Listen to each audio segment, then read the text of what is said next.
What's going on, friends and family, and welcome to the Unrooted YouTube channel. Yeah, a lot is fixing to change now that Trump is fixing to be in office. He's gathering his elite, and he's making it known what he's going to change, and he seems very serious about it. So if you haven't watched the news or haven't watched the news before, I think you might want to start watching it because yeah, he's saying a lot of stuff that he's going to do, and he's not joking. He's not playing. Let's get into it.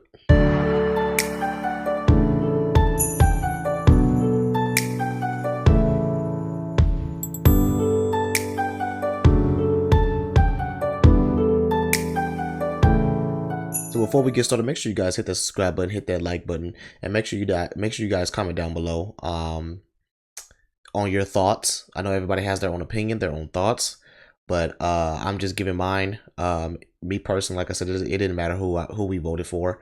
The agenda, the world's agenda, is going to happen regardless. It doesn't matter if it was Kamala. It doesn't matter. The agenda is still going to happen. But yeah, so it is fixing to get a lot harder. It's fixing to get a lot tougher for the generations out there, Generation Z, whatever y'all want to call it. But your kids, it's going to get a lot harder for them. It really is. We will have to deal with this for the next 4 years. If you have not watched my previous video about what he's going to do, what Trump is going to do in 2025, I suggest you watch that video because he's already talking about it now. So a lot of people didn't believe me, but it's okay. Everyone has their opinions. But I'm fixing to show exactly that, you know, he's not playing. He's serious. He's fixing to change laws. He's serious. So let's get into it. Here's my plan to dismantle the deep state and reclaim our democracy from Washington corruption once and for all, and corruption it is. First, I will immediately reissue my 2020 executive order restoring the president's authority to remove rogue bureaucrats, and I will wield that power very aggressively.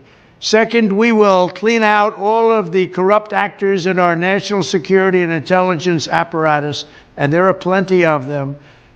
The departments and agencies that have been weaponized will be completely overhauled so that faceless bureaucrats will never again be able to target and persecute conservatives, Christians, or the left's political enemies, which they're doing now at a level that nobody can believe even possible.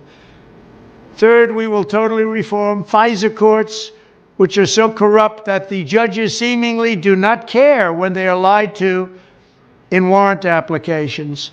So many judges have seen so many applications that they know were wrong, or at least they must have known.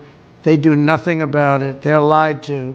Fourth, to expose the hoaxes and abuses of power that have been tearing our country apart, we will establish a Truth and Reconciliation Commission to declassify and publish all documents on deep state spying, censorship, and corruption. And there are plenty of them. Fifth, we will launch a major crackdown on government leakers who collude with the fake news to deliberately weave false narratives and to subvert our government and our democracy. When possible, we will press criminal charges. Sixth, we will make every Inspector General's office independent and physically separated from the departments they oversee so they do not become the protectors of the deep state. Seventh, I will ask Congress to establish an independent auditing system to continually monitor our intelligence agencies to ensure they are not spying on our citizens or running disinformation campaigns against the American people, or that they are not spying on someone's campaign like they spied on my campaign. Eighth, we will continue the effort launched by the Trump administration to move parts of the sprawling federal bureaucracy to new locations outside the Washington swamp. Just as I moved the Bureau of Land Management to Colorado, as many as 100,000 government positions could be moved out, and I mean immediately, of Washington to places filled with patriots who love America, and they really do love America.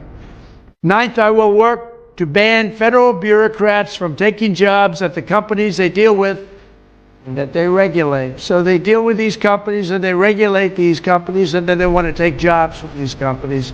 Doesn't work that way. Such a public display cannot go on, and it's taking place all the time, like with Big Pharma. Finally, I will push a constitutional amendment to impose term limits on members of Congress.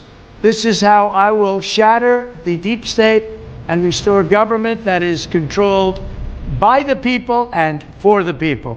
Thank you very much. But I want to get into another video. Joining me now is Senior Fellow at the American Culture Project, Corey DeAngelis. Corey, education and school choice are big issues for Americans, and President-elect Donald Trump has proposed a plan to dismantle the Department of Education and to expand parents' rights, as well as place a greater emphasis on patriotism and what he calls the American way of life, instead of the relentless far-left activism children are exposed to. I'd imagine, Corey, these are popular policies and probably account for some of the support he's been able to win in this election. Yeah, this is amazing. It's music to my ears. The Department of Education, which we should rename the Department of Indoctrination in the United States, started in 1979. It was a payoff by Jimmy Carter to the teachers unions, who gave him an endorsement that election cycle. And we've spent about $2 trillion since the inception of the department. Spending has gone up. Outcomes haven't gotten any better. We should send the money back to the states. Let the individual states in the U.S. decide how to spend that money. That increases local control, and it reduces the amount of wasteful spending on useless bureaucrats up in Washington, D.C. If you look at the trends over time here in the U.S., since 2000, we have data. Between 2000 and now, student enrollment has only increased by 5%. Teachers have increased by 10%, a little faster. But administrative bloat has increased by 95%. Let's give that money back to the states. Let them decide how to spend that money wisely and improve student outcomes. Now, Donald Trump has also talked about that indoctrination you've mentioned, and he wants school diversity initiatives to go, things like critical race theory, gender ideology, any sort of inappropriate racial, sexual or political content in the classroom he wants to have removed, to have the federal funding cut for that. That's got to be music to your ears. That's right. Exactly. The schools are focused too much on the LBGTs as opposed to the ABCs. We need to focus on the basics, math, reading, and writing. Then when we spend more money, maybe we'll actually get an improved outcome. We haven't seen that over time. And it's because the schools have activists inside them that would rather focus on controlling the minds of other people's children and shaping them towards a socialist worldview, as opposed to improving the educated citizenry in our country. So that's great news. And look, he's also talking about school choice as well, which would empower parents to choose for their own kids. Well, yeah, talk to me about that. He backs a nationwide universal school choice program. What would that mean for parents and students? Yeah, in the U.S. currently, it's ridiculous. You live where you live and you're assigned to a school based on your address. It makes no sense. It creates enormous monopoly power. It gives the teachers unions total control, because if you don't like it, you can't go anywhere else. You're stuck. You're trapped. Parents have no say in the current system. But in states like Florida, they've started to figure out that if you let the money follow the child, that creates more competition. The public schools get better in response to that competition, and parents have a say in their own kids' education by choosing a school that aligns with their values. Trump has already said he would sign something called the Educational Choice for Children Act. This would be done at a nationwide level. It's already passed out of House committee. The Speaker in the U.S., Mike Johnson, supports the initiative. Trump again said he would sign it. And now the Republicans have control over the Senate, and it's looking like we're going to keep control in the House. So there's a trifecta making its way to the U.S. Republicans should pass their own party platform, issue a school choice, get it to Donald Trump's desk immediately. This will stop the leftward drift in America. because it starts in the classroom. When you can tell young kids that big government is the solution to all of your problems, they're going to go vote for big government in the future. But if we have school choice, you strike at the root, you let families choose, they're not going to choose left-wing indoctrination. They're going to choose the basics. And when people can think rationally, they're going to realize that government isn't the solution. Having families, the families are the best form of governments that there are. So you guys tell me what you think down below. Please write down your comments.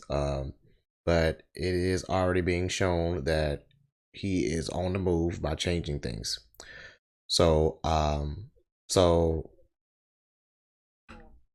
make sure you guys subscribe and hit that make sure you guys subscribe, hit that like button.